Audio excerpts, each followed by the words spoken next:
اعوذ باللہ من الشیطان الرجیم بسم اللہ الرحمن الرحیم السلام علیکم ورحمۃ اللہ وبرکاتہ۔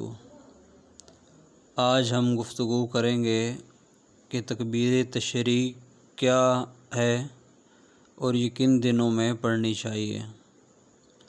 سامعین جی کرام، تکبیر تشریق یہ 9 ذی الحجہ سے لے کر 13 ذی الحجہ 9 ذی الحجہ کو فجر کی نماز میں شروع کریں اور 13 ذی الحجہ یعنی عید کے تیسرے دن عصر کی نماز تک ہر نماز کے ساتھ، چاہے وہ نماز جماعت کے ساتھ پڑھی جائے یا بغیر جماعت کے، مردوں کے لیے بلند آواز میں اور خواتین کے لیے آہستہ آواز میں پڑھنا واجب ہے۔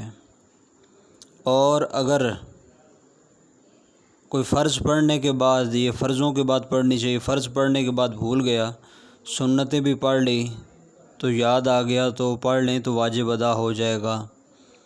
لیکن یہ یاد رکھیے کہ اگر بالکل بھول گیا، پھر باتیں کر لی دنیاوی اور پھر بعد میں یاد آیا تو پھر اس کی قضا لازم نہیں ہے، بلکہ اس کے لیے پھر توبہ استغفار اللہ سے معافی مانگے کہ یہ تکبیر تشریق میں نے چھوڑ دی ہیں۔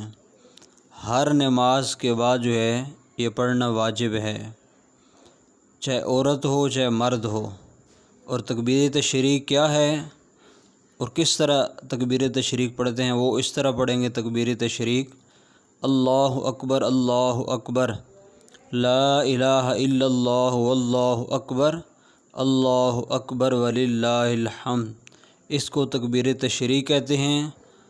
یہ 9 ذی الحجہ سے لے کے 13 ذی الحجہ 9 ذی الحجہ کو فجر کی نماز کے وقت شروع کریں گے اور 13 ذی الحجہ یعنی عید کی تیسرے دن جو ہے وہ ختم کر دیں گے عصر کی نماز کے وقت۔